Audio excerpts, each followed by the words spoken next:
Miss হবে না আপনার পছন্দের টিভি শো। দেখুন জি5 অ্যাপে একদম ফ্রি। আমাদের কাছে একটা কমপ্লেন এসছে যে এখানে এই ভদ্রমহিলাকে দিয়ে জোর করে বাড়ি বন্ধক দেওয়ার ব্যবস্থা হচ্ছে, তাই আমরা ভেরিফিকেশনে এসেছি। আচ্ছা, এটা কি সত্যি না মিথ্যে?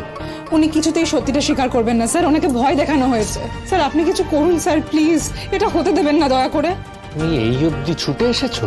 কেন দাদা, আমি ছুটে এসেছি বলে তোমার স্বার্থে ঘা লেগেছে বুঝি? তা অবশ্য লাগারই কথা, কিন্তু একজন অশিক্ষিত বিধবা মহিলাকে দিয়ে তুমি তার সমস্ত বিষয় সম্পত্তি, টাকা পয়সা সব লিখিয়ে নেবে, আর আমি চুপ করে বসে হাঁ করে দেখবো, তা তো হতে পারে না। স্যার কিছু করুন স্যার, স্যার প্লিজ কিছু করুন। দাঁড়ান, আমাকে কথা বলতে দিন। আচ্ছা, আপনি কি নিজের ইচ্ছে এখানে এসেছেন না আপনাকে জোর করে এখানে আনা হয়েছে?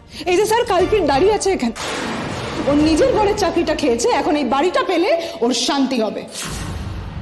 ওপর দেখাচ্ছে যে আমাদের নন্দায়ের শারীরিক অসুস্থতার জন্য ও এই বাড়ি বন্ধক দিচ্ছে, কিন্তু আসলে কিন্তু নয়। আপনি চুপ করুন, আমাকে কথা বলতে দিন।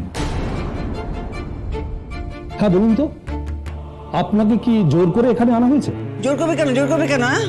আমার জামাইয়ের শরীরের অবস্থা খুব খারাপ, তাই আমি নিজে থেকে এসেছি। স্যার ওনাকে প্লিজ জানিয়ে দিন যে ওনার জামাইয়ের চিকিৎসার জন্য বাইরের লোক 11 লক্ষ টাকা দিয়েছে।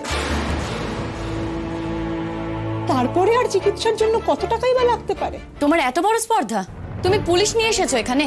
শোনো, একজন মা তার মেয়ের জন্য করছে, তুমি কি ভেবেছো তুমি এভাবে বেঁচে যাবে? কে বাঁচবে আর কে মরবে সেটাই তো এবার দেখার। তুমি কি ভেবেছো যে শেষ খেলাটা তুমি তোমার হাতে নিয়ে নেবে?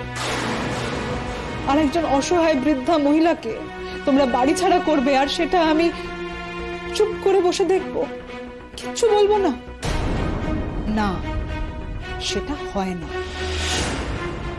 শোনো প্রতীক্ষা, মার থেকে না মাসির দরদটা অনেক বেশি দেখতে পাচ্ছি আমি কিন্তু এখানে উপস্থিত আছি। এটা আমার মায়ের বাড়ি, মা ঠিক করবেন এই বাড়িতে কি করবেন। তুমি কেন কথা বলছো? তোমার মতো মানুষের কাছ থেকে আর আশাই বা কি করবো দাদা? তোমার মতো ছেলেরা যেটা করে তুমিও তাই করলে। তুমি তো এখন নিজের বউয়ের কথায় ওঠো বসো। তোমাকে তোমার বউ বুঝিয়েছে যে মাকে এই বাড়ি থেকে না সরাতে পারলে তুমি এই বাড়ি বিক্রি করতে পারবে না, তাই তুমি এখন মোটা টাকায় এই বাড়ি বন্ধক দিতে চলে এসেছো। আর শোধ করবে কে? কি করে শোধ করবে মা?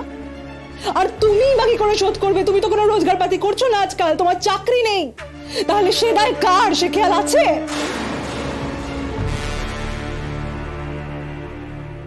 না না, দেখুন, এগুলো আপনাদের পারিবারিক ব্যাপার, আমাদেরকে এর মধ্যে জড়াবেন না। আপনারা এখন যান, সমস্ত সমস্যা মিটলে তারপর আসবেন, তখন কথা হবে। আসলে স্যার, ওনাদের সঙ্গে কথাবার্তাটা সবে এগোচ্ছিল, কোনো কথা কিন্তু ফাইনাল হয়নি। স্যার, আমাদের ম্যানেজার এখন নেই, ওজন্য ওনার সঙ্গে কথা বলে ফাইনাল করতে পারিনি, তাই এই ব্যাপারেতে কোনো কথাই এগোয়নি। আপনারা এখন বরং বাড়ি ফিরে যান। আপনাকে যা জিজ্ঞাসা করছি তার উত্তর দিন। আপনাকে কি এনারা জোর করেছে? আরে কি মুশকিল, জোর করবে কেন, জোর করবে কেন? হ্যাঁ, আমি নিজে দেখতে পাচ্ছি না? আমাকে চোখ নেই? বললাম যে আমার মেয়ের স্বামীর শরীরের অবস্থা খুব খারাপ, অনেক টাকা পয়সার দরকার আছে। আমার মেয়েটা গান গেয়ে গিয়ে টাকা রোজগার করে বেড়াচ্ছে, তাই দেখে আমার ভারী কষ্ট হয়েছে।